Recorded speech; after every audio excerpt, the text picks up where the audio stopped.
آقا کریم نے ارشاد فرمایا ذاقا طعم الایمان، ایمان کا ذائقہ، ایمان کی لذت، ایمان کا حظ، ایمان کا سرور، ایمان کا کیف اس شخص کو حاصل ہوگا من رضی باللہ ربا، جو اللہ کے رب ہونے پہ راضی ہو گیا، وبالاسلام دینا، اور اسلام کے دین ہونے پہ راضی ہو گیا، وبمحمد رسولا، اور محمد صلی اللہ علیہ وسلم کے رسول ہونے پہ راضی ہو گیا۔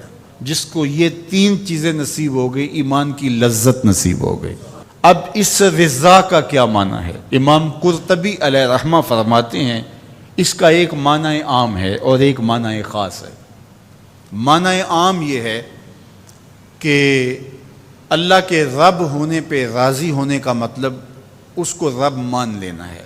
اسی طرح اس کو کہا جائے تیرا کس دین سے تعلق ہے، تو وہ اسلام کو ہی اپنا دین مانتا ہے۔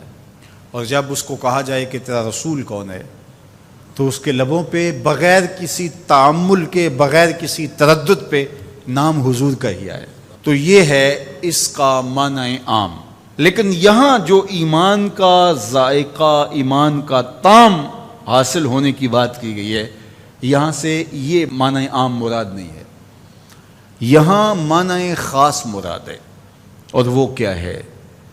اللہ کو رب ماننے کا مطلب یہ ہے کہ اللہ کو ماننے کا جو حق ہے اس حق کی طرح اس کو مانے۔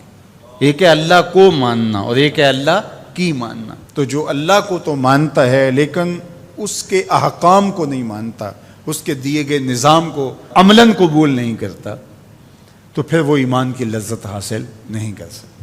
خالق حقیقی اس کو مانتا ہے تو پھر اپنا سب کچھ اس کے دستے قدرت میں سمجھے۔ جب اس کی پناہ میں آ گیا ہے تو پھر کسی کا ڈر اور خطرہ کیسے رہا؟ جب اس کو خالق و رازق مان لیا ہے تو کسی کی دہلیز پہ ہاتھ کیوں پھیلائے گا؟ جب اس پہ توکل کر لیا ہے تو پھر اس کے پائے ثبات میں لغزش کیسے آئے گی؟ اور دوسری بات، اسلام کے دین ہونے پہ راضی ہو گیا۔ جب اسلام کو مان لیا تو اسلام پورا نظام زندگی ہے، تمہاری خوشیوں کا بھی خیال رکھتا ہے، تمہارے غموں کو نبھانے کا دستور کیا ہوگا وہ بھی تعلیمات دیتا ہے۔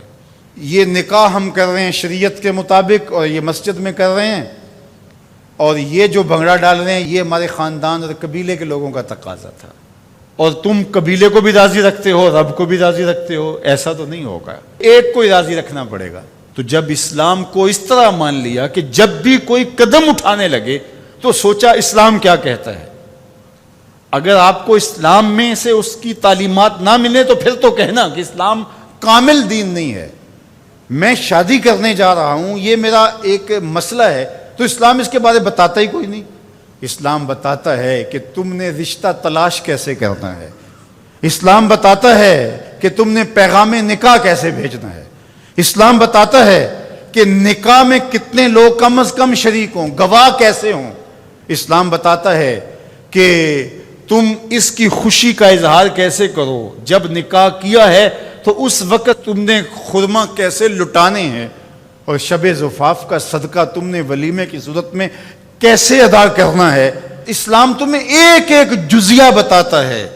میرے حضور نے فرمایا انما انا لکم مثل الوالد، میں تمہارے لیے باپ کی جگہ پہ ہوں۔ اگر تم میں سے کوئی شخص بیت الخلاء میں جائے تو پہلے اپنا بایاں قدم آگے رکھے۔ جس طرح باپ چھوٹی چھوٹی چیزیں اپنی اولاد کو بتاتا ہے، تو فرمایا تم واش روم میں جاؤ، بیت الخلاء میں جاؤ تو پہلے بایاں قدم آگے رکھو۔ کیوں؟ انما انا لکم مثل الوالد، میں تمہارے لیے باپ کی جگہ پہ ہوں۔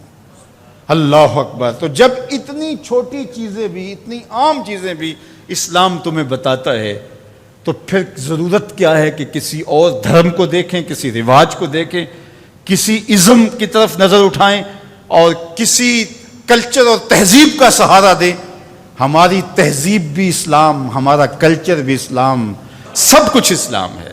تو جب ہم نے مان لیا اسلام کو تو پھر مان لیا، پھر ماننے کا جو حق تھا وہ ادا کر دیا، تو پھر اسلام کا مزہ آنا شروع ہوگا۔ تیسری بات، وَبِمُحَمَّدٍ رَسُولًا، وہ اس بات پہ راضی ہے کہ یہ میرے رسول ہیں، یہ میرے ہادی ہیں، یہ میرے قائد ہیں، یہ میرے رہنما ہیں، یہ میرے مرشد اعظم ہیں۔